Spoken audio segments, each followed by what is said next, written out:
WhatsApp ഉപയോഗിച്ച് ഒരു marketing campaign run ചെയ്യാൻ സഹായിക്കുന്നതാണ് ഈ ഒരു സോഫ്റ്റ്വെയർ. കസ്റ്റമറുടെ നമ്പർ സേവ് ചെയ്യാതെ തന്നെ അവരുടെ പേര് സഹിതം പേഴ്സണലൈസ്ഡ് ആയിട്ടുള്ള മെസ്സേജുകൾ അയക്കുകയും അവയ്ക്ക് ലഭിക്കുന്ന ചോദ്യങ്ങൾക്ക് മറുപടി നൽകുകയും ചെയ്യാൻ സോഫ്റ്റ്വെയറിന് സാധിക്കും. മാത്രമല്ല, നമ്പേഴ്സ് കണ്ടുപിടിക്കാനും വാട്സപ്പ് ഗ്രൂപ്പുകളിൽ ജോയിൻ ചെയ്യുക, അതിലേക്ക് ഓട്ടോമാറ്റിക്കായി മെസ്സേജുകൾ അയക്കുക തുടങ്ങിയ വ്യത്യസ്ത ഫീച്ചറുകളും സോഫ്റ്റ്വെയറിനുണ്ട്. നമ്മുടെ കൈവശം പല രീതിയിലായിരിക്കും ഡാറ്റാസ് അവൈലബിൾ ആയിട്ടുണ്ടാവുക. എക്സലിൽ പല രീതിയിലായിരിക്കും. ഏത് രീതിയിൽ നിന്നായാലും നമുക്ക് ഈ ഒരു ഫോർമാറ്റിലേക്ക് മാറ്റിയെടുക്കാം. ഇവിടെ നമ്പേഴ്സ് കൊടുക്കുക, അതിന് തൊട്ടടുത്തായിട്ട് നെയിം അവൈലബിൾ ആണെങ്കിൽ ആ നെയിംസ് ഇത് രീതിയിൽ കൊടുക്കുക. പിന്നെ ഓരോ മെസ്സേജിലും ഉൾപ്പെടുത്തേണ്ടത് എന്തെങ്കിലും ഐഡിയോ അതല്ലെങ്കിൽ ഡെലിവറി ഡേറ്റ്, അപ്പോയിൻമെൻറ്റ് ടൈം തുടങ്ങിയ എന്തെങ്കിലും ഉണ്ടെങ്കിൽ അതുകൂടി ഉൾപ്പെടുത്തുക. ശേഷം സോഫ്റ്റ്വെയറിൽ വന്നിട്ട് ഇവിടെ അപ്ലോഡ് എക്സൽ എന്ന് പറയുന്ന സെക്ഷനിൽ ക്ലിക്ക് ചെയ്ത് കഴിഞ്ഞാൽ ആ ഒരു ഡാറ്റ ഒറ്റ ക്ലിക്കിൽ തന്നെ നമുക്ക് സോഫ്റ്റ്വെയറിലേക്ക് മാറ്റിയെടുക്കാം. ശേഷം നമുക്ക് ഇവിടെ മെസ്സേജ് ടൈപ്പ് ചെയ്ത് കൊടുക്കാം. വ്യത്യസ്ത തരത്തിൽ മെസ്സേജുകൾ പ്രീ സെറ്റ് ചെയ്യാനുള്ള ഓപ്ഷൻ ഉണ്ട്. ഞാനിവിടെ ഒരു മെസ്സേജ് പേസ്റ്റ് ചെയ്യുന്നു. ഈ ഒരു മെസ്സേജിൽ ഏറ്റവും ടോപ്പിലായിട്ട് ഹായ് എഴുതിയതിനു ശേഷം കസ്റ്റമറുടെ നെയിം ഉൾപ്പെടുത്താനുള്ള ഒരു സെക്ഷൻ ഉണ്ട്. ഇവിടെ എന്താണോ നെയിമിൻ്റെ സ്ഥാനത്തുള്ളത് അതായിരിക്കും ഇവിടെ ഹായ്ക്ക് ശേഷം വരിക.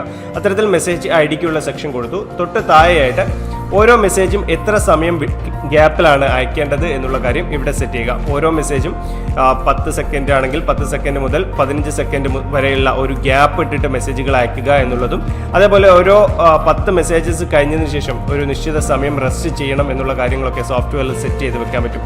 അതിനുശേഷം ആഡ് ഫയൽ എന്ന് പറയുന്ന സെക്ഷനിൽ എടുത്തിട്ട് നമുക്ക് ഫോട്ടോസോ വീഡിയോസോ എന്ത് വേണമെന്നുണ്ടെങ്കിലും നമുക്ക് കസ്റ്റമർക്ക് അയച്ചു കൊടുക്കാം.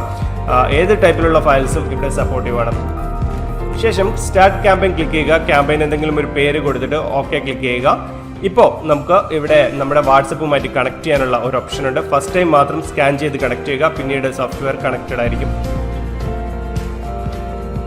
വാട്സപ്പ് കണക്റ്റഡ് ആയി കഴിഞ്ഞാൽ പിന്നീട് സ്റ്റാർട്ട് ബട്ടൺ ക്ലിക്ക് ചെയ്യുക. ഇപ്പം നമുക്ക് കാണാം ഓരോ മെസ്സേജസ് ആയിട്ട് ഓപ്പൺ ആയിട്ട് ഇവിടെ ഇങ്ങനെ ടൈപ്പ് ചെയ്തിട്ട് വരുന്നതായിട്ട് കാണാൻ സാധിക്കും. ആദ്യം നമ്മൾ അയച്ച ഫോട്ടോ പോയി, അതിനുശേഷം കസ്റ്റമറുടെ നെയിമും അതേപോലെ നെയിമും മെസ്സേജസും കാര്യങ്ങളും എല്ലാം തന്നെ പോയതായിട്ട് നമുക്ക് കാണാൻ സാധിക്കും. സോഫ്റ്റ്വെയർ അതിൻ്റെ ജോലി ബാക്ക്ഗ്രൗണ്ടിൽ അങ്ങ് ചെയ്തോളും. നിങ്ങൾക്ക് വേറെ എന്ത് ജോലിയിൽ വേണമെങ്കിലും ഉൾപ്പെടാനും വേറെ ടാബ് യൂസ് ചെയ്യാനൊക്കെ സാധിക്കും. മാത്രമല്ല, ഓരോ പെർസെൻറ്റേജും എത്ര പെർസെൻറ്റേജ് കംപ്ലീറ്റ് ആയി എന്നുള്ള ഡീറ്റെയിൽഡ് ആയിട്ടുള്ള റിപ്പോർട്ടും നിങ്ങൾക്ക് തരും. ഏറ്റവും അവസാനം എത്രയൊക്കെ മെസ്സേജ് സക്സസ് ആയി, എത്ര ഫെയിലായി തുടങ്ങിയിട്ടുള്ള എല്ലാ ഡീറ്റെയിൽസും തരും. നിങ്ങൾക്ക് ഇവിടെയും ആ ഒരു സക്സസ് ആണോ അല്ലെങ്കിൽ എന്തെങ്കിലും ഇഷ്യൂസ് ഉണ്ടോ തുടങ്ങിയ കാര്യങ്ങളൊക്കെ നിങ്ങൾക്ക് ഇവിടെയും കാണാൻ സാധിക്കും.